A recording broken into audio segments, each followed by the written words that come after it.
Welcome, guys, to How the Frack We Got Here, a show that takes the news and events of the week and try to make sense out of it all. I'm your host, the most Will Buchanan, and on this show, we simply are all about the facts. There are plenty of news stations out there that simply want to do anything short but inform you. Here at How the Frack We Got Here, that's all we believe in. We go after the lefts, we go after the rights, we go after the middle and independents, we go after all sides because there's more than one side of a story to everything. And you need to know it all in order to actually formulate your own opinion. And that's what we try to do here at How the Frack We Got Here. Thanks for listening, and hold on. It's going to be fun. I'm going to take those people actually talking to each other and saying enough is enough. I mean, I actually think we do have remedies for an out-of-control, megalomaniacal, destructive president. I think, honest people who have that power should consider taking it. 25th Amendment is there for a reason. It's not crazy to talk about it in this context. If our country is suffering great and lasting damage, which it seems to be, then sober minds need to come in and exercise what power they have for the benefit of all of us. Easier said than done, I'm sure. Right. Easier said than done. But I mean, it's certainly, I think saying the truth, whatever you think that it is the first step toward redemption of yourself and of your country. Yes. Like, tell the truth. That's your number one duty. Can I say one other thing? Of course. I'm certain the fear of the physical threat is real. That's obviously demonstrated a lot.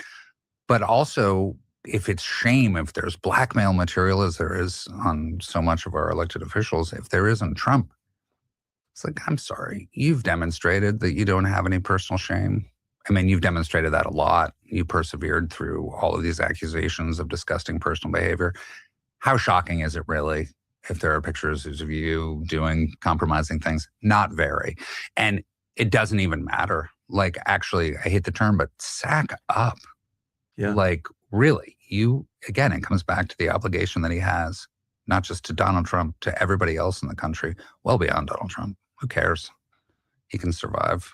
So looking back, because, I mean, you and I and everyone else who supported him, you wrote speeches for him, I campaigned for him. I mean, we're implicated in this for sure.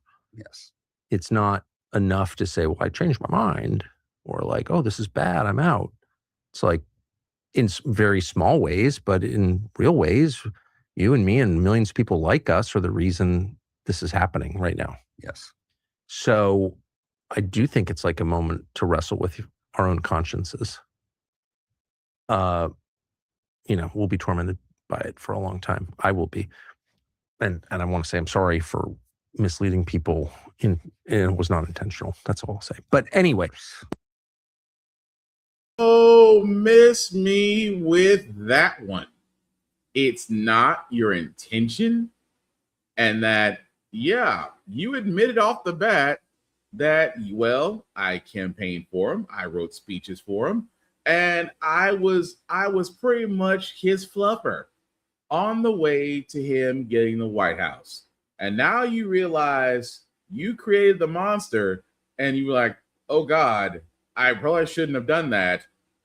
And your lack of accountability passes you by faster than Kash Patel passing a DUI test.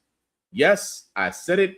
Yep, we're going to talk about it. But no, Tucker Carlson, we don't forgive, we don't forget, and everybody like you that basically sold this BS of goods right along with Trump all need to be remembered.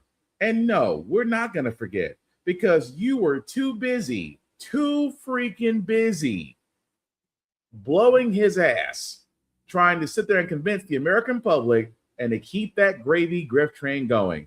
So no, Tucker Carlson, you are still a douche. And no, we will not forget. And at the same time, you and everybody else that literally sagged their wagons up to Diaper Dawn should be held accountable, and the history books should remember you for it. Nah, we don't forgive and we don't forget. So in so many words, F you. That being said, today's date, April 22nd, 2026, and this is How the Frack We Got Here. I'm your host, the most Will Buchanan on the Frack We Got Here. We do take the events of the week and try to make sense out of all. As we do, guys, as we do prior ourselves to be on a news podcast, We only cite from sources with award-winning journalism. We do not do sensational news like Fox News, The Blaze, the Daily Beast, now CBS News, wherever you get your extreme left or extreme right views from. We simply do not do that. At the same time, we do try to watch our language, but words do fly. At the same time, guys, we do show things that might be too graphic for younger viewers. Viewer discretion is advised. Aside from that, welcome. So before we get into, I had to play that. Tucker Carlson's always been a douche. He was a part of the three-headed hydra at Fox News between him, Hannity, and Laura Ingraham. I call them the three-headed hydra because they were all douches. They were all blowing Trump. Hannity apparently has renounced his Catholicism because he worships Diaper Dawn now. And Laura Ingraham is just another blonde airhead at Fox News trying to basically survive, in so many words. That being said, no, I don't feel bad for Tucker Carlson. In the same way I don't feel bad for Candace Owens. In the same way I don't feel bad for Joe Rogan. In the same way I don't feel bad for everybody that basically sat there and said, Trump's not a bad guy. That's like Candace Owens saying that Hitler really wasn't bad. And even Republicans were like, whoa, we're okay with you not liking black people, not liking your own kind. But once you start bringing Nazis into it, we're out, man. And at the same time, you're now, the lack of accountability kills me. I think in some parts we are responsible. No, you are completely responsible. And you should be held accountable. Unfortunately, in this day and age, only the history books are going to remember you as the true douchebag you are. But speaking of things that, the news media is not reporting, do we all know that Trump got kicked out of his own situational room? It's amazing because the Wall Street Journal of all publications are the ones reporting this, as seen on Dollamore Daily. I'm about to play now. Donald Trump is unwell. Donald Trump is so unwell that the Wall Street Journal, the Fox News sister company owned by Rupert Murdoch, is now reporting that he is being thrown out of meetings, ejected from briefings that may or may not have taken place in the Situation Room at the White House, that he was freaking out, throwing a tantrum, screaming and yelling at aides so they could not get any work done in the face of trying to rescue downed American fighter pilots who were shot down in Iran. Not only that, but that Donald Trump is so worried about his legacy or the things that he fears. I think they phrase it as grappling with his fears, that he is continuously talking about his plan to award himself the Medal of Honor for his bravery flying into different hostile areas. It's a nightmare. And if you remember, before Kristi Noem was fired by Donald Trump, I predicted it weeks before it happened. But part of the reason that led me to the idea that she was going to be fired was the fact that conservative outlets seemed to have it in for her, if you will. They were doing reporting that you normally don't see from the Wall Street Journal or Breitbart or Newsmax or Fox News or One American. You don't see truthful, accurate reporting from these people. So when they start doing it, you got to wonder, what is it they're afraid of happening? Why are they now telling the truth about Donald Trump after carrying water for him for so long? I don't. And the reason for that, folks, and I don't mean to cut off Jesse Dollamore, but definitely follow him on YouTube as well as other podcasts. The reason why medias won't talk about this is, who they're owned by. For a lot of people that don't know, the more outside of ABC and NBC, everything else is owned by one or two families. So of course they're not going to talk about Trump having a meltdown and getting kicked out of his own Situation Room. After, acting like a 5-year-old. They're not going to talk about that because how else would that look? Well, it would look like Trump is basically not in charge of his own civilities. That's what it looks like, because yelling, screaming, that sounds pretty much like an 80-year-old man that shouldn't be president, in my opinion. And at the same time, again, this is the same guy that was talking about, I want nuclear codes. Imagine you are the guy in charge of nuclear codes, and you got a president like Trump saying, I want the nuclear. I want to bomb Iran. I want to bomb Iran. Give me the codes. Thank God, whoever is the guy in charge of that is pretty much telling this man, no, you are not going to set us up for a nuclear winter just because you want to bomb Iran because they made fun of you. And I'm going to be honest, those viral videos they're coming up with are actually pretty freaking funny. But it's amazing that not a lot of publications, and that's why he also pointed at the Wall Street Journal. Again, the Wall Street Journal is usually a right-sided publication. And the fact that they are reporting this says a lot. But it also says a lot when it's almost like if Fox News is reporting. Like, again, he pointed out Kristi Noem. Remember Kristi Noem? Unfortunately, Ice Barbie, who, got fired.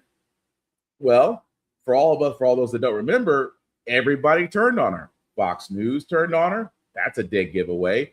Publications turned on her. When you saw the writing on the wall, everybody turning on her, that lets you know she is not going to be in her position very long. Even more so, why talk about Donald Trump? Well, because he's not happy about one thing, especially what happened in Virginia. He's definitely not happy about that. He's already wanting to bomb Iran, even though he says their military has been decimated, which apparently not, if they're able to keep the Strait of Hormuz to themselves. So he's just not having a good day. And on top of that, there always seems to be somebody leaving his administration. It's like 2016 all over again. Stepping down, writing on social media that she looks forward to continuing to fight the good fight from the outside. It is an honor to serve under your administration as the Labor Secretary. Sworn in just over a year ago, her departure comes amid multiple scandals and investigations, facing allegations of abusing her office, including drinking on the job, allegedly taking staff to a strip club, and using department resources for personal trips. Chavez DeRemer is also accused of having an affair with a member of her security team, who's reportedly been placed on administrative leave. She denies the allegations. Her exit coming as a months-long investigation by the Labor Department's internal watchdog was expected to be released any day. Her husband also in hot water. And finally, my loving husband, Sean, my high school sweetheart, who has stood by my side through every triumph and challenge. The New York Times reporting he was banned from the department's headquarters earlier this year after 2 women accused him of sexual misconduct. The Times reporting one of the incidents was even caught on a security camera. D.C. police investigating the alleged assaults, but bringing no criminal charges. Chavez DeRemer denies all allegations against her and her husband. Lori Chavez DeRemer is now the 3rd member of the president's cabinet to depart during Trump's 2nd term and the 3rd woman, following the firing of DHS Secretary Kristi Noem and Attorney General Pam Bondi. Diane, all 3 women departing in just the last few weeks. And all I could sit there and say is, so this woman here, which I find funny as hell, and I cannot stress this enough. So this is the Labor Secretary, Lori Chavez DeRemer, who apparently, if you read the rap sheet, misused funds, took her staff to strip clubs, and may or may not have had an affair with her security group. Sounds like Pete Hegseth on a weekend, doesn't it? And again, the 3rd woman in what, 2 months? This ain't. I mean, we're almost out of April, right? Pam Bondi, former Attorney General, gone. Kristi Noem, Ice Barbie, gone. Now, Lori Chavez DeRemer, gone. 3 women, all gone from Trump's administration inside of 2 months. And I'm more than likely sure she's got to be replaced by an old, decrepit white man. And again, women don't seem to last long in Trump's administration. And this one reads like the rap sheet that reads off of her, to me, is amazing. Because why is it the party of family values? The party of family values, ladies and gentlemen, every accusation is a confession. Because I keep on saying the whole entire time, why is it that when they get caught in the cookie jar, it's never a drag queen, it's never a trans person, but it's always either a person of faith, a Republican, or a woman who's a Republican, or it's always one of the above, but it's never who the fear is. And I think it's funny that she's like, Well, I've done nothing wrong. You and your husband, which amazes me so, are both in hot water. And again, this comes from the party of family values. And don't believe me, there's another guy who's also in hot water. This guy right here, Representative Corey Mills out of Florida, who is facing an expulsion vote because he also has been accused of alleged SA misconduct and assault that is currently being investigated. And it amazes me so that he's like, "Oh, I'm not going to step down. You have to show me the proof." He is defiant. And again, Republicans, you guys cannot take hits right now. You really cannot. The reason why you can't take hits right now is because the fact of the matter is that you need every vote you can get. And also the redistricting plan that you guys went forward, when you guys sit there and said, "Oh, we don't like Representative Jasmine Crockett. We don't like Representative Val Green. We are going to get rid of them in Texas by redrawing the maps and pretty much eliminating their areas." Well, the problem is Republicans. Democrats said, "Okay, bet." And last night proved, yeah, y'all effed around and found out. Voters in Virginia have narrowly approved redrawing the state's congressional map to favor Democrats ahead of November's elections. Former President Obama was among those who argued the redrawing is necessary to counter similar moves in Texas and other states that benefited Republicans. You can push back against the Republicans trying to give themselves an unfair advantage in the midterms. Republicans slammed the results, saying Virginia Democrats can't redraw reality, calling it gerrymandering in a purple state. Voters were divided. Because the boundaries were set a long time ago, I guess, I'm assuming, and I just didn't like the idea of changing. Well, I just want to even. The Democrats in Virginia, I just want to be even. 6 other states have already redrawn their maps. Virginia's new map will flip 4 seats to favor Democrats, potentially giving them 10 out of 11 congressional seats in the state. House Minority Leader Hakeem Jeffries saying overnight, this war is not over. Next week, Ron DeSantis is hauling the Florida legislature back into a special session to redraw maps because Republicans know they are on the verge of an epic defeat in November. Meanwhile, another shakeup in Congress, Florida Democrat Sheila Sherfullis McCormick resigning after being accused of stealing $5 million in FEMA and COVID relief funds, allegedly using the money for her campaign and for lavish personal items. One of those items allegedly included a diamond ring seen in this official portrait. The Congresswoman, who has denied any wrongdoing, resigned before an ethics hearing. She is the 3rd member of Congress to resign in scandal in the last week. As for Virginia's redistricting, it could potentially face more legal challenges. To which she is actually right, because at the time of this, guys, a judge did actually block the redistricting. I mean, it's the same thing that happened in California. A judge blocked it, eventually went to Supreme Court. Supreme Court did rule in favor of California. California did redraw its redistricting. And of course, Democrats gain seats, Republicans lose seats. So what does it say about Virginia? Virginia listened. Virginia listened, and Virginia pretty much said, we are tired of this. That's what Virginia did. Virginia sat there and said, no, at this point, no, we want to get rid of it. But also, Democrats have sat there and said, okay, you guys want to redistrict Texas. Not realizing, and again, this is where conservatives don't consider these other states that are heavily blue. And at the same time, Democrats are like, if you redraw Texas, we redraw California, we redraw Virginia. You don't want us to go to other areas to where you guys will lose seats. Because again, this does go to the midterms 7 months from now. And this is the reason why Trump went on Truth Social talking about it's a rigged election. You know, they're trying to get rid of me. And he knows it. And I've said it multiple times on this podcast. If I'm the Democrats, my goal 7 months from now is 2/3. 2/3. 2/3 of Congress. If it's a clean sweep, cool. But if I'm going for midterm, if I want the House and I want the House of Representatives and I want the Senate, I want 2/3. Why do I keep harping on 2/3? That is more than enough to remove the president or any other person out of office. If Democrats were able to get 2/3 of Congress, Trump and everyone else would be very freaking nervous. And especially because Trump is only using the presidential seat to stay out of jail. That is the only reason this man is using the presidential seat to stay out of jail.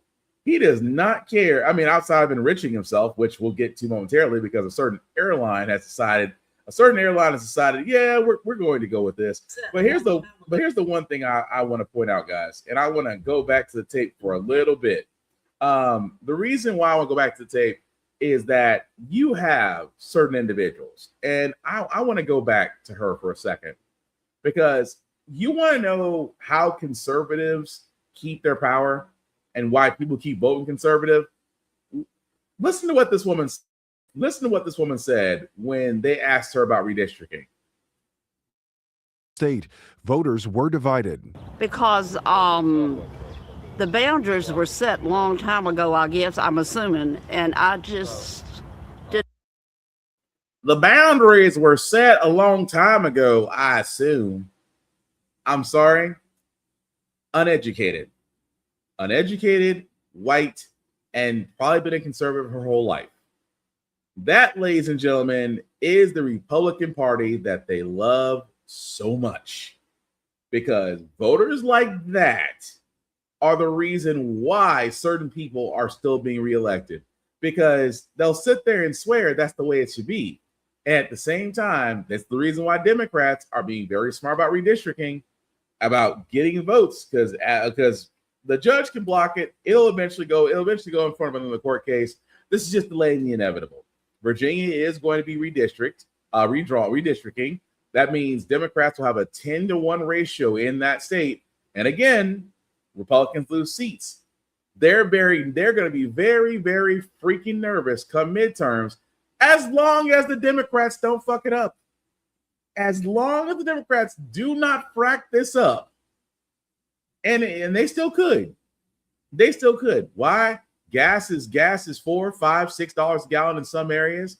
The fact that businesses are about to get refunds off tariffs, we're going to get to that momentarily. And at the same time, things have went up and your paycheck has not, except your paycheck. Everything has gotten astronomically higher. The cost of living is preposterous. And Diaper Don is doing victory laps like he's not in the same boat with the rest of us, which he's not, because he's enriched himself and other politicians have enriched themselves, which again, Wall Street and Congress need a Chinese wall that needs to be built up. But that's again for another podcast. But here's another thing that Trump is trying to do. He is trying to go after the Federal Reserve. Why? Number one, he does not like Jerome Powell. Jerome Powell has sat there and said no many times to cutting the federal interest rate because, well, you're trying to combat inflation.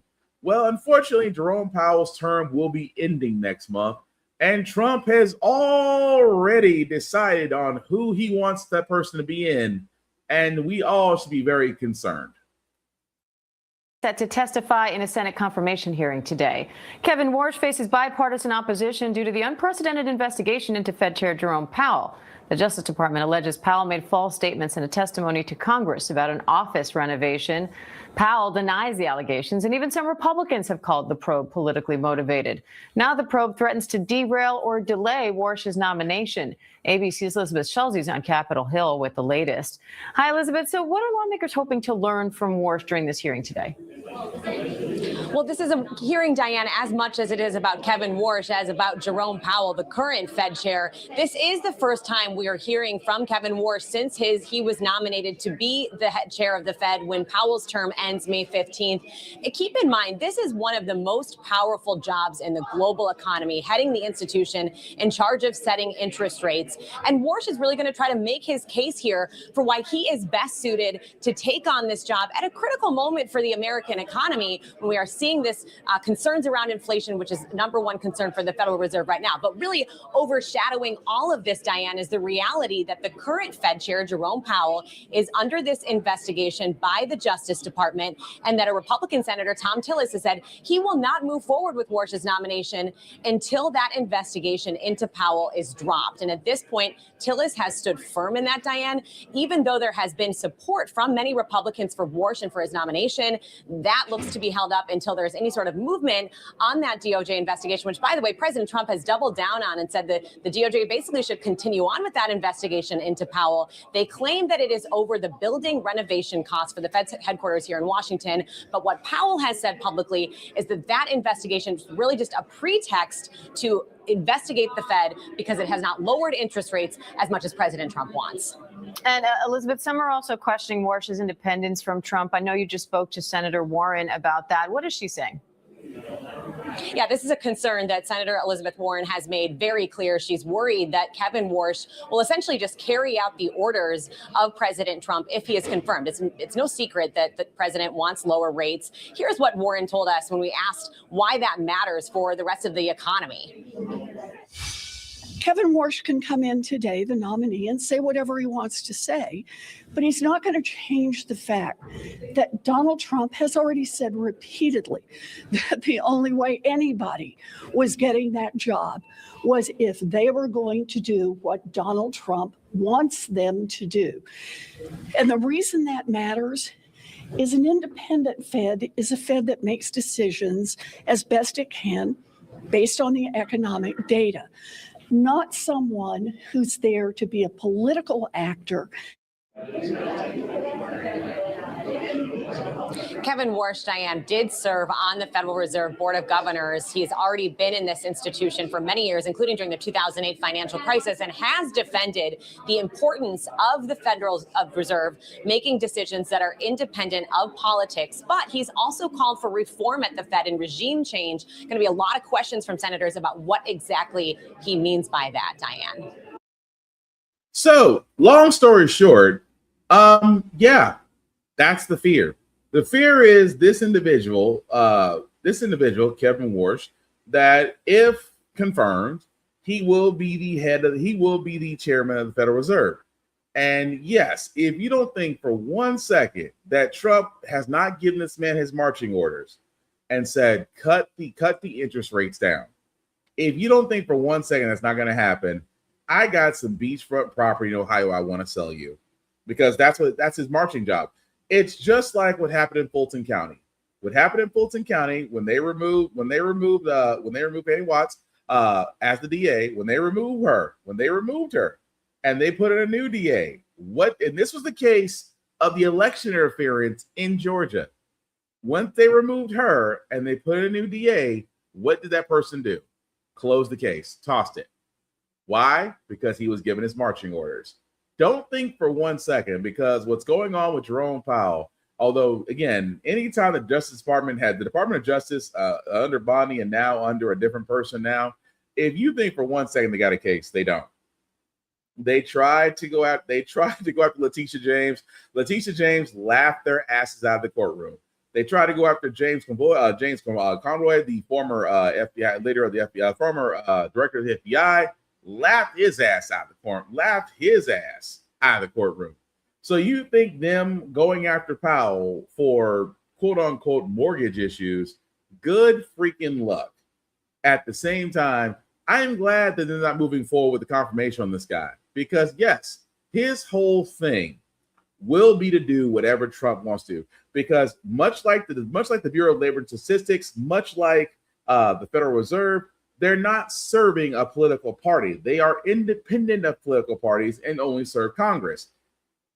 At the same time, that's the way it should be. That's why Powell, which I give credit for, stood up to Trump multiple times saying, that's not right. No, that's incorrect. Though that wasn't in the budget, you're pretty much full of it. I respect Powell for that. But at the same time, Trump wants the Federal Reserve to act like the U.S. Treasury in this case, he wants the Treasury and the Federal Reserve to act like his personal banker and piggy bank, because he wants interest rates cut, because that means him and his rich friends and buddies can all sit there and raid the Treasury. Trust me when I say the Federal Reserve is the last thing holding back a dam that, if removed, there goes our financial security. I am just saying. But speaking of financial security, guys, remember when I sat there and said about businesses, with the tariffs, and then we found out that the judge ruled that most of the tariffs that Trump put in were illegal, and that folks, business were saying, hey, because of tariffs, the consumers have to pay more because we're definitely not going to shuffle off that cost. And we just found out today, businesses can apply for refunds for the tariffs implied on them for raising their prices on you, to which they get money back. I'll play the video first before I give my outrage. It's Deep Dive, the latest move in President Trump's trade war, and a brand new online portal due to launch next week, letting businesses request refunds on nearly $130 billion worth of tariffs now deemed illegal by the Supreme Court.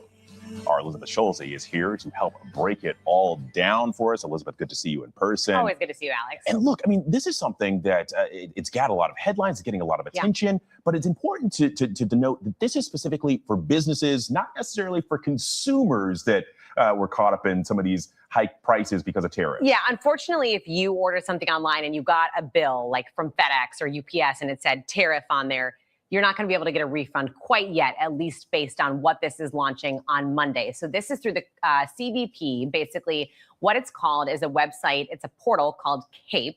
If you want to know what that stands for, I've got it here for you. Consolidated Administration and Processing of Entries, okay? But basically, it's going to be a place where businesses or brokers who have processed those tariffs can go online and file to get a refund. And the reason why this is happening is, of course, because the Supreme Court struck down a large part of President Trump's tariffs that fell under that IEEPA provision. A lot of acronyms here, but basically those were the ones that he said he had the authority to impose, and the Supreme Court said he actually didn't.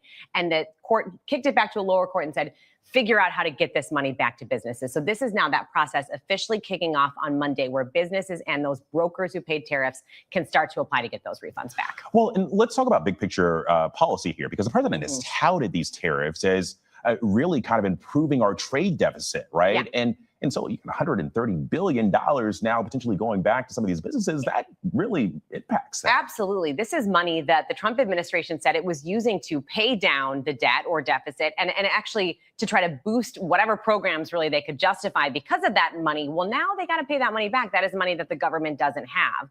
When you think about like the federal budget, this is a drop in the bucket. Generally, still, we're talking about, trillions of dollars in spending versus 100 billion, 130 billion.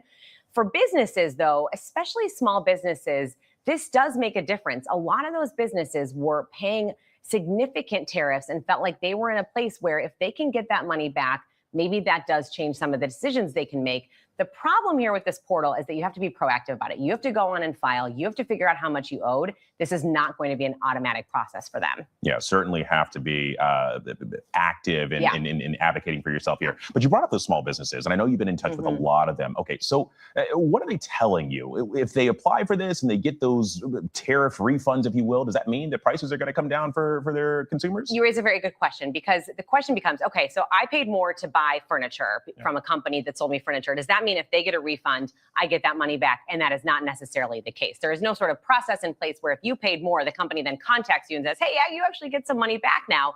The businesses that I've talked to say they need to have these refunds. Maybe they took out debt to try to pay for tariffs. They say that they would use the refund toward that. Maybe it's to pay some of their staff, that they cut their hours to pay for those added costs. Generally, though, I do not think at this point consumers should be expecting to see more money in their accounts or in their pockets because of these refunds going out. Well, and lastly, Okay, so yeah. So okay. So it is amazing to me. And I'm saying this while I'm laughing, because it's the only way you sometimes gotta laugh at yourself from crying. It amazes me, folks, that these companies who everybody was affected because, Trump called himself a tariff man, and he was really an idiot because he did not know how tariffs worked. But yes, when his tariffs went into effect, almost every company sat there and said, we're sorry due to tariffs, we have to raise our prices to keep, to keep our profits and to keep, satisfy our customers, blah, blah, blah, BS. And okay, we all ate it. We all did. We all ate from our food, from our gas, clothing, electronics, you name it. Almost everything was affected. Fine. Now you have a portal that has been set up for businesses to sit there and say, hey, state your case. And because of the tariffs, and they were found deemed illegal, that you might recoup some of your money back. Time out. Time out. When did businesses lose money? I'm sorry. When did businesses lose money? During tariffs. Because as we explained in this podcast, everybody just passed the cost along to the consumer. In the end, the consumer was the one that paid more because of tariffs. Businesses did not lose money. Some businesses actually had record profits, only because some of the industries that they were in were needed. Some of those industries that these companies thrived in were mandatory or required. Yeah, they had record profits because they raised their prices. And now you're going to sit there and tell me those very same companies can now go to a refund portal and possibly get the money back they never lost. Meanwhile, consumers are like, so what about us? We paid more for tariffs. The businesses didn't. We paid more for tariffs. Where's our refund portal? To which, again, I don't think there was going to be one. But I just find it interesting that more emphasis is put on businesses to basically get their refunds on money they never lost, while consumers are left out in the cold. And again, make it make sense. Because to quote a very famous cosplayer that talked about this in his feed, also on his birthday, happy birthday, Hellspawn Cosplay. But he said it best. That's double dipping. You can't double dip. And that's exactly what they're doing. Meanwhile, the taxpayers, you and me, are getting screwed. I'm just saying it screams a lot. And I do mean it screams a lot. But speaking of people that scream, because, Donald and his beef with Iran, and what does he want to do? He wants to bomb Iran. And I do mean it because he's tweeted it. President Trump says he, quote, expects to be bombing Iran as confusion grows around last-minute peace talks. Vice President Vance is set to leave for Pakistan today before the ceasefire expires, but Iran hasn't publicly committed to a new round of negotiations. Now, President Trump is casting a doubt on the prospect of a deal. So to be clear, you're saying that you need at least the prospects for a signed deal today and tomorrow, or else you would resume bombing Iran? Well, I expect to be bombing because I think that's a better attitude to go in with. But we're ready to go. I mean, the military is raring to go. They are absolutely incredible. And there's nothing official from either side on whether delegations will be making their way here to Islamabad for what would be the second round of negotiations in the effort to secure a peace deal in Iran. And so from here, there's just it's just a waiting game at this point as we wait to learn on whether or not those delegations will come. And one of the things that we've heard from the Iranians today and in the days prior is that they've said that they will not negotiate, quote, under the shadow of threats from the U.S. And as you just noted there, the president saying that if there is no deal that is reached, that they will resume the bombings in Iran. Now, the president, in that interview that you had just played, Diane, was expressing confidence and optimism that not only will that take place, but that there will be a deal that comes out of it. The president told CNBC, I think we're going to end up with a great deal. deal because he says the Iranians have no choice. He said the United States is in a great negotiating position because the blockade of the Strait of Hormuz that the U.S. Navy has been doing for days now has been a great success. But as Marcus noted, the president continues to threaten Iran with further military strikes if a deal is not reached by that deadline of Wednesday night. The president says at that time, then the bombs will start going off. Diane, the president also says, repeatedly now that the Iranians will have problems if they don't reach a deal. So, while the Iranians say they're not going to negotiate under threat, that is the tactic the president is using in the lead up to this potential second round of talks. So what's amazing is that the return of Taco, ladies and gentlemen, because remember beforehand when he sat there and they were he sat there and said, if there's not a deal being made, an entire civilization will be wiped out. And as it got to the final countdown, Taco showed up. We're going to extend it because the Iranians are talking to us. We're going to extend the ceasefire. And then what happened? Iran was like, we ain't got to do shit. We own the Strait of Hormuz. And the simple fact of the matter is, it is amazing how a simple geological location affects the rest of the world. It is amazing. One location is affecting everything else. And in the way Trump was talking, the Iran military, they are completely and utterly destroyed. No, I don't think so. Because they are pulling some Wile E. Coyote Acme stuff, and they're making our military look bad. At the same time, their capabilities are still there. But again, this is all about an illegal war that Trump started because honestly, Iran wasn't messing with us, but he felt the need to mess with them. And so now we're in a war that nobody wants. At the same time, trying to convince us this is about freedom. No, sir, this is about your vanity. This is all it is. Because as a president, you want to be a dictator so bad, but you also want to be loved and revered, and that you put your name on everything. Unfortunately, you won't put your name on I better not say that. Unfortunately, your name will not go under an impeachment record. Well, at least not yet. But never fear, your never hardly sober Secretary of Defense, Pete Hegseth, who treats war like it's Call of Duty, is always raring to go. Why? Because he sounds like a frat dude that just signed up for ROTC. Locked and loaded on your critical dual-use infrastructure, on your remaining power generation, and on your energy industry. We'd rather not have to do it, but we're ready to go at the command of our president and at the push of a button. This blockade, which the chairman will detail this morning, is the polite way that this can go.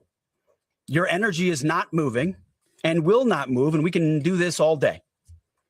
But it's not destroyed yet. Your energy industry is not destroyed yet. You like to say publicly, Iran, that you control the Strait of Hormuz, but you don't have a navy or real domain awareness. You can't control anything. And yet they seem to have done a great job so far. Because again, we have a guy who would rather beat his face up with makeup than actually be the Secretary of Defense.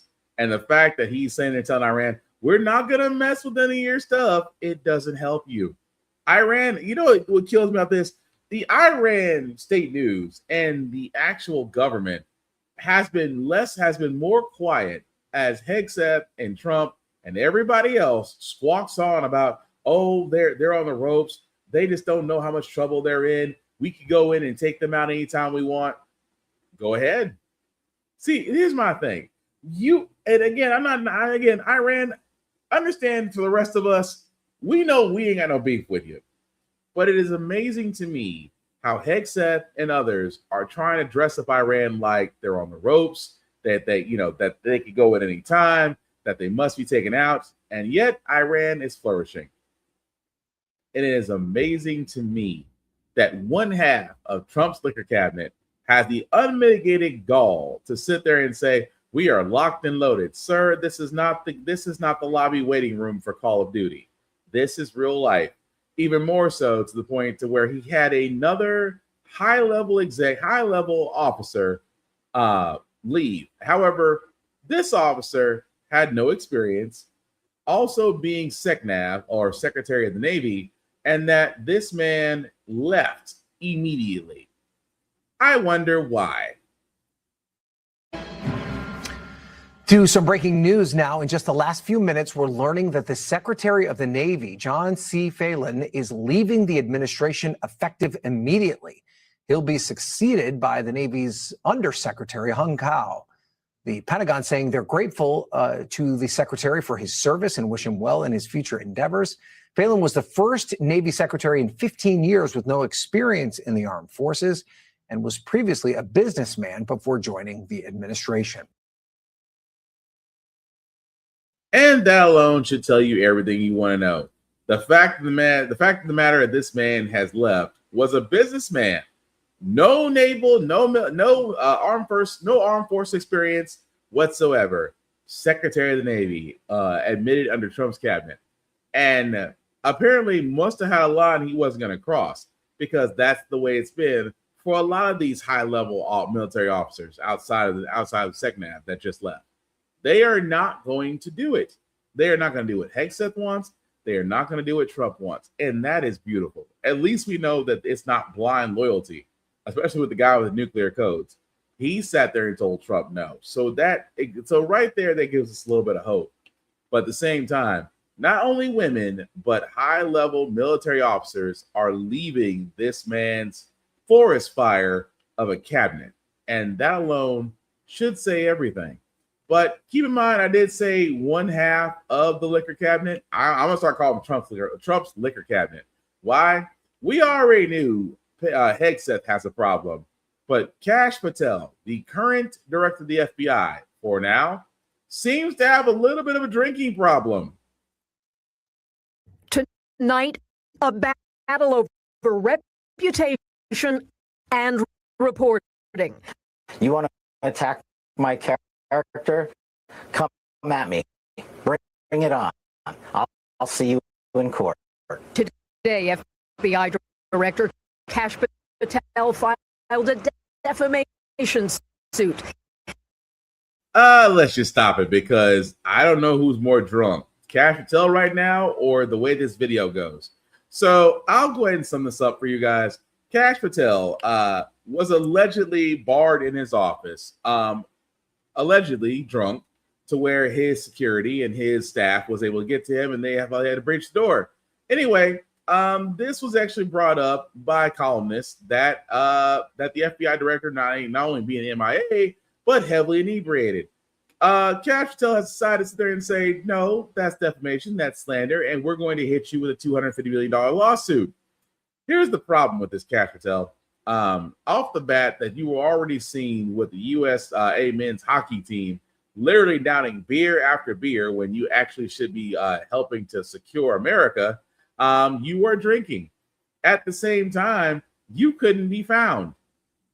The number, I wouldn't say the top 5 guy, but the FBI director is one of the main people in the U.S. government that shouldn't be missing or think to be missing. And for the simple fact of the matter is, no one could find his ass. And so now, because they sat there and said Patel may have a drinking problem, which obviously, because the way he drank that beer screams volumes, now he's trying to sue for defamation. Let's just call a spade a spade. Trump doesn't have an administration. He has a liquor cabinet. He has his left, Hegseth, and his right, Patel. We can only imagine who's in the middle. But trust me, in his cabinet, that ain't water. Although Patel's suing just to prove that he's not drunk. Here's an idea. Anytime Kash Patel shows up, people should show up with a breathalyzer and just see how he reacts. Just saying. But speaking of things that don't make any sense, especially with Taco, he has decided to basically speed up the review of psychedelic drugs for mental health treatment. And of course, we shouldn't be surprised, but also pay attention who's behind him in the video. No, you're not hallucinating. These experimental treatments have shown life-changing potential. President Trump signed an executive order on Saturday speeding up reviews of certain psychedelic drugs, easing restrictions for medical research on psilocybin or magic mushrooms and ibogaine, a natural psychoactive drug. Even joking he'd be open to trying them. Can I have some, please? I'll take some. Popular podcaster Joe Rogan says he helped push the president on the issue. I sent him that information. The text message came back, sounds great. Do you want FDA approval? Let's do it.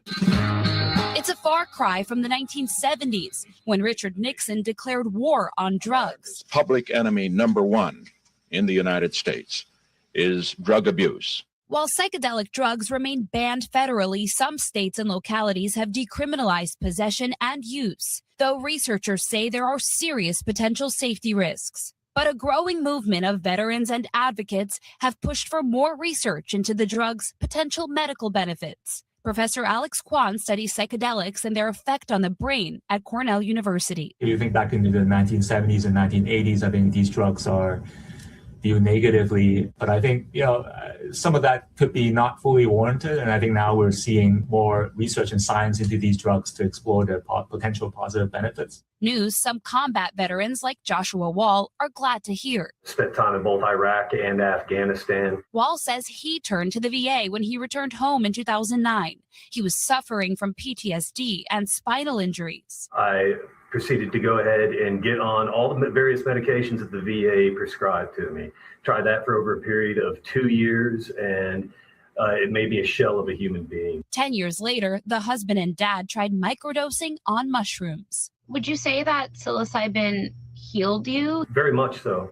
Do you know veterans personally whose lives have been saved by psychedelics? Yes, hundreds and hundreds. Veteran suicide rates are 58% higher than the general population. Wall says he hopes this new research push could bring that number down dramatically. We just got tired of losing people. We have the ability to say, hey, this is something that worked for me, and we can help you get better. So what's crazy about this, folks, is number one, the armed forces, those that have served, that are the active, retired, those that have served should get all the health care they want for free, in my opinion. You served your country, you put your body and mind on the line. There, honestly, your health care should be free and then some, in my opinion. You should be able to go to whatever doctor you want, go wherever you want, and your health care should be covered by the government. That's just my opinion. That being said, psychedelic drugs. Now, I will say this because, number one, I just wanted to point out something, and that is Joe Rogan. That grin-eating, cheesy some person right there. This man who on his own podcast sat there and regretted pushing Trump, now all of a sudden right behind him, cheesing his tail off as if he didn't sit there and puff him up one good time about psychedelic drugs. And Joe Rogan is one of those guys that I just don't respect. I don't. Because you went from he's a bandwagon jumper, number one. Number two, he doesn't ask questions. He just basically thinks out loud and people call him thought-provoking. But getting off Joe Rogan for a second. Psychedelic drugs, it's interesting, but it amazes me that all it takes is one person with enough influence, enough contact to Trump to sit there and say, hey, we should make mushrooms legal for everybody. Of course, an 80-year-old man who's lost his grip on reality, sure, let's fast track and get FDA approval. And it amazes me so. Now, again, I am not knocking the ability. If there needs to be research. And again, if it does help veterans, I understand it. I get it. I'm not knocking it because, like I said, they should get all the help and care for free as they need. But I just think it's scary that Rogan and Trump are on this whole thing of psychedelic drugs, mainly because I think they're already there. That's just me. But if you're also wondering, out of all that, weed is still illegal in some places. And why is it that we're still fighting the fight to basically get that legalized? In tonight's deep dive, thousands of cannabis enthusiasts are celebrating today, April 20th, which is also known as 4-20. Since 2012, 24 states and Washington, D.C. have legalized recreational cannabis use. 49 states and D.C. have legalized medical cannabis use, though programs vary from state to state. Last year, President Trump signed an executive order that reclassified marijuana as a less dangerous drug, easing restrictions on marijuana, but stopping short of legalizing the drug. Joining me now with more is Shanita Penny. She is the executive director for the Coalition for Cannabis Policy, Education, and Regulation. Shanita, thank you so much for joining us to talk about this. So why do you think that federal marijuana legalization has not caught on in this country? Well, I would argue that it has caught on. More than half the population live in states where cannabis is legal for medical use and or adult use. And right now we are waiting for the federal government to catch up. And I guess that's the question. Why do you think it hasn't been legalized across the entire country and only in just a few states? Yeah. The federal government still classifies cannabis as a Schedule I drug. That means that this substance has no medical value and that it has a high potential for abuse. But we know that there's been research done that absolutely demonstrates its medical value. And President Trump has even taken executive orders and action to see cannabis researched more and made available to folks who need it. And what changes would you say need to be made to end marijuana prohibition in certain communities? We need to end prohibition across the board, and that can only be done with the administration and Congress working hand in hand to remove it from the Controlled Substances Act. States that have moved forward and legalized cannabis have made this product available to folks, but those business operators are still treated as if they are dealing with an illegal substance. Folks that would qualify for federal jobs are sometimes unable to get them. And it's time for, again, the federal government to close that gap between state and federal policy. And, you know, this isn't a partisan issue. We've had bipartisan lawmakers introduce legislation to do so. And it's not a partisan issue when you talk about voters. Voters across the country want to see a regulated market. And again, the only way to do that is for Congress to act. And speaking of Congress, Congress and the administration are now openly grappling with how to reform outdated cannabis laws. What do lawmakers need to do to change these laws? Lawmakers have to look at the science and we have to realize that there are a number of things that we need to do. And first and foremost, it's to protect public health and public safety. And so Congress has to work with agencies to regulate this in a way that offers a minimum standard that will guarantee safety, guarantee that these products are not available to those under 21, unless it's in a medical environment or for a medical situation. Congress has to listen to its constituents. Right now, we've got stakeholders across the board, farmers, business owners, medical patients, and adults who just want the choice to use this substance if they so desire. Shanita Penny with. So what's crazy about this, folks, is they always talk about, well, how do we legalize it? The answer is simple. Treat marijuana the same way you treat tobacco and alcohol. Because at one point, ladies and gentlemen, for all those that are a little bit on the young side, alcohol and tobacco was once prohibited. Prohibition. Because a lot of people believed in the temperance league and the fact that they thought that alcohol and tobacco was of moral decay. And yet they had so many bootleggers and they had so many speakeasies that were literally and figuratively selling it under the table. And I always say it best, if it wasn't for prohibition, you wouldn't have NASCAR. For some of you League of Left Turn fans. But it amazes me so that it is 2026 and we're still trying to figure out how to legalize marijuana. When it's simple, it's very simple to legalize marijuana. No one you can't sell it to anybody under 21, similar to alcohol. You tax it just like alcohol.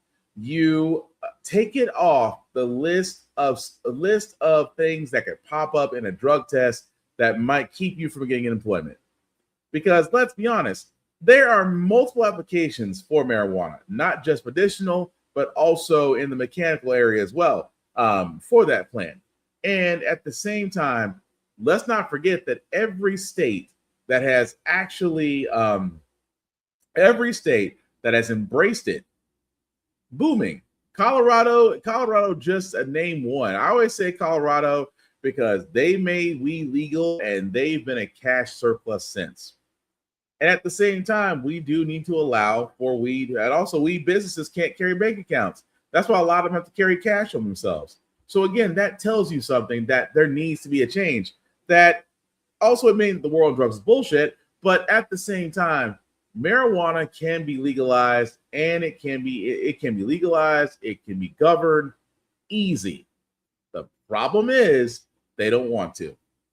You got more people that are against drugs more than for drugs. And I'm not a weed smoker. I do know a few, and they're happy. They're better for it. They're not delinquents. They're not moving on to harder drugs. They are simply just trying to cope, and marijuana is actually helping them out with that. At the same time, it is amazing that we got an FDA fast track for a study on psychedelic mushrooms, while marijuana is still sitting here in 2026, just wanting a fair shot. And it's simple. And I'll say it again for all those that didn't catch it, what I mean by simple. How you legalize marijuana, treat it the same way you treat alcohol and tobacco. You may have to make an exception on drug tests because, again, folks that do test positive may or actually get disqualified. But let's be honest, that also needs to go out the window as well if we are going to make marijuana legal. That's just being honest. But also things that are being honest, I never thought Spirit headlines and Donald Trump be in the same sentence, but it's been a while since this has been said. But industry during the Trump administration just got a bailout. There's late word tonight that the Trump administration is working to finalize a bailout of Spirit Airlines. It could end with the government owning as much as 90% of that troubled discount carrier. Garrett Hake is tracking this one for us. And Garrett, this deal could be finalized soon? Yeah, Tom, a source familiar with the talks described them as advanced, with an announcement from the president possible even as early as today. The deal under discussion would provide Spirit with some $500 million to strengthen the airline as it struggles to emerge from its second bankruptcy in 2 years and grapples with fuel costs that have spiked due to the war with Iran. A White House official says the deal is still being negotiated. And President Trump said yesterday he'd like to see action to protect Spirit's employees. But late today, Senator Ted Cruz, who chairs the Commerce Committee, blasted the proposed bailout as a, quote, terrible idea. Spirit declined to comment on the negotiations today, but told us their operations continue as normal for guests who are booking travel. So that means if you have flights booked, nothing changes for now. But what's amazing is that Spirit may wind up being a government controlled, which is also scary because every time I think Trump wants to take over via the U.S. government, I feel like he's getting a piece of the pie. Now, I've never flown Spirit. I've always been informed that Spirit is like the backwoods of the airlines, that they, the flights are cheap, but there's a reason why the flights are cheap if you're willing to go that route. I'm not trying to knock Spirit Airlines because, again, I've never flown on there. I've never flown with them because, your boy has a little small fear of flying. But the fact that Trump is willing to give them a bailout for a good control of the company screams volumes about how bad our economy is. Because, like I said, remember I sat there and said the Strait of Hormuz, one geological location, is causing so many issues everywhere to the point where airline fuel and everything else has went up. And that alone screams freaking volumes. But hey, next time you get on Spirit, you might actually see courtesy of the U.S. government. Good luck. And the last thing we got, guys, before we get to our feel-good segment, again, guy who always needs a throat lozenge or at least one good cough, the Human Health Secretary, RFK Jr., was going up to talk about vaccinations. Keep in mind, he is an anti-vaxxer. So it's pretty much like bringing an idiotic person to a gunfight. You want a grandstand? Can you answer? I can answer that question. I Yes didn't or cause no? the measles epidemic. It started before I came in. In two Senate hearings today, HHS Secretary Robert F. Kennedy Jr. deflected any blame for the nation's largest measles outbreak since the childhood disease was declared eliminated in 2000. I had nothing to do with the measles outbreak here. With vaccination rates declining, there have been more than 4,000 confirmed cases nationwide since 2025, more than 1,700 this year alone. 2 children in Texas died. A year ago, Kennedy, a vaccine skeptic, raising doubts about the shot's safety. There are adverse events from the vaccine. It does cause deaths every year. Today, the secretary endorsing the same vaccine. Are you taking the position, as your CDC director has taken, that the measles vaccine is vital to keeping American children healthy in this country? Are you taking that position today? That has not been your position. That's my position. We promote the measles vaccine. The concern about vaccines bipartisan. Are you taking steps now to ensure vaccine guidance is clear, evidence-based, and trustworthy, and what those steps would be? Absolutely. Republican Bill Cassidy, also a doctor and sometime Kennedy critic, focused on diseases that could come with World Cup fans. You're pointing out that other countries have outbreaks, which increases the likelihood they will bring that here, and our immunization rates have fallen below 95%. We are laser focused on that. We have booths and testing booths and institutions all over the games.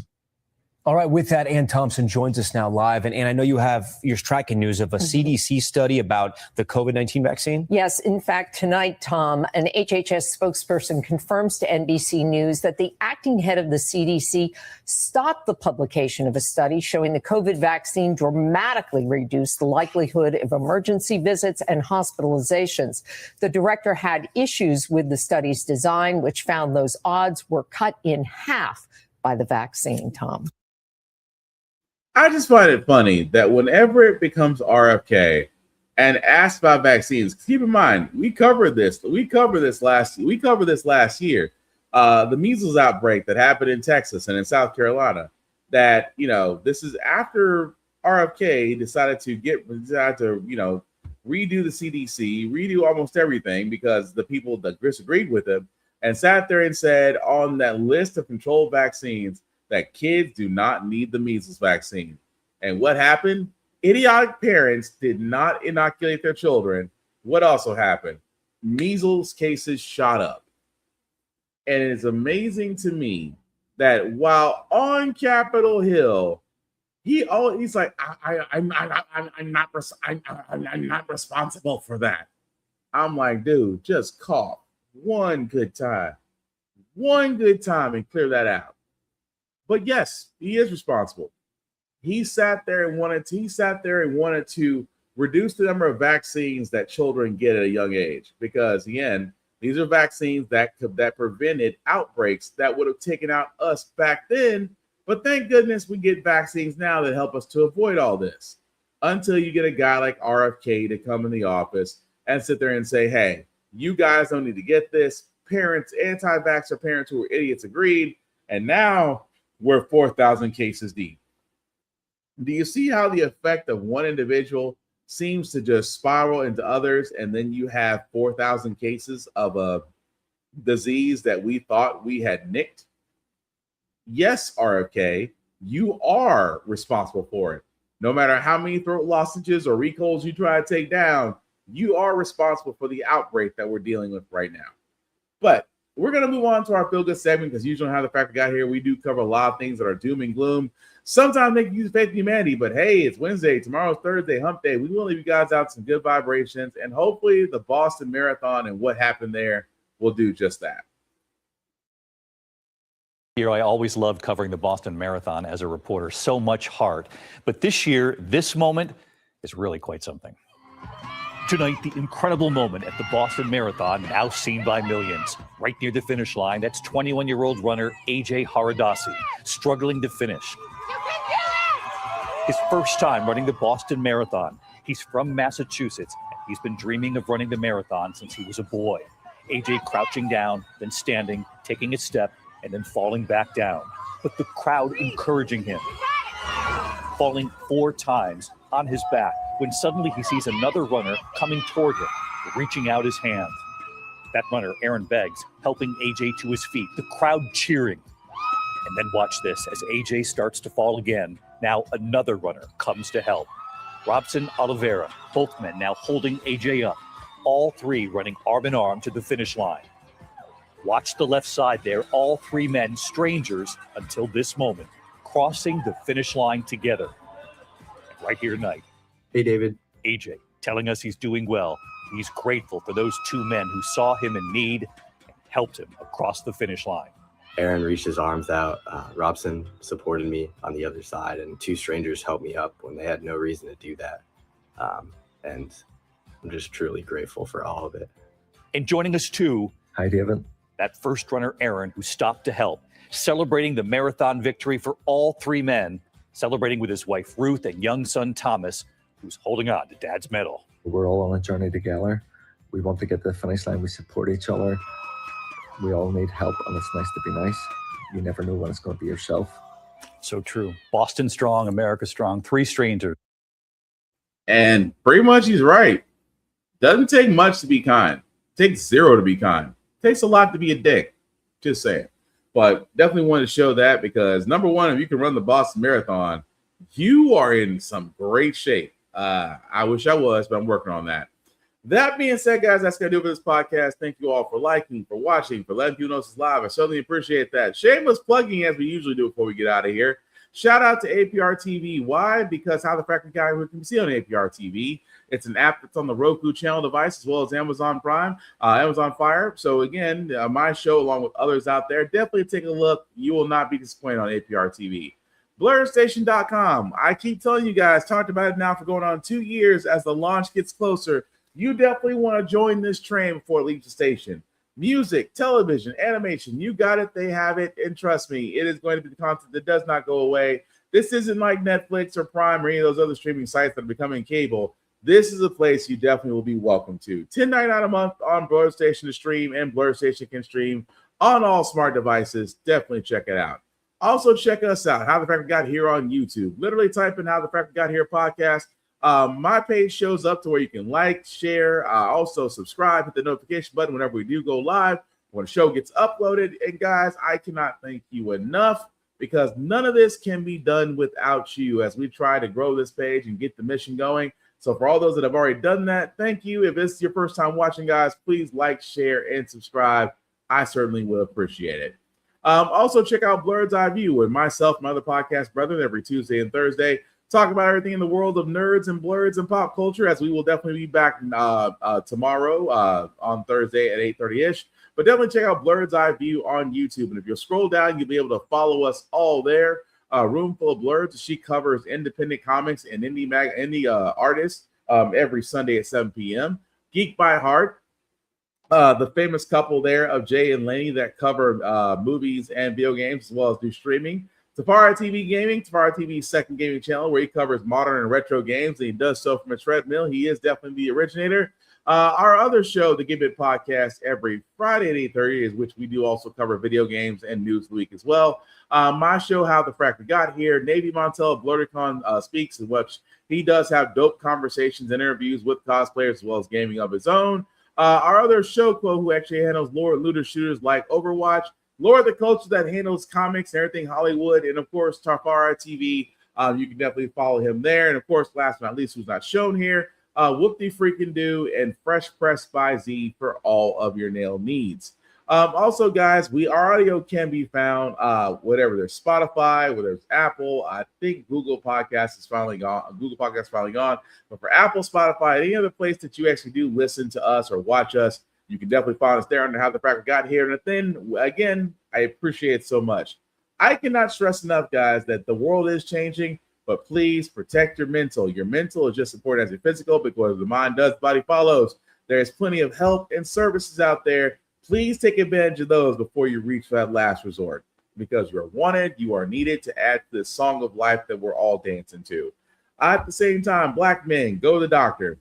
No excuses. Make that time. Do more than just the physical, because as you get older, There are things you're going to have to get done that you're not going to like, but if they're not being done, you might not guarantee how long you're going to be here. So definitely do that self-care and self-help and help yourself by getting checked out properly.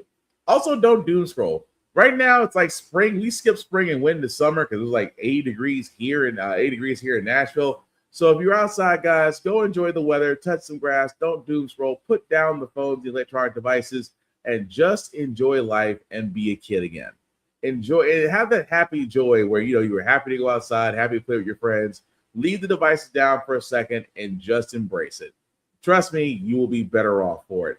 At the same time, guys, please remember, if you have early voting in your areas, as we are ever so closer marching to that midterm election, if you have early voting, guys, please take advantage of it. You definitely don't want to get caught in the cold.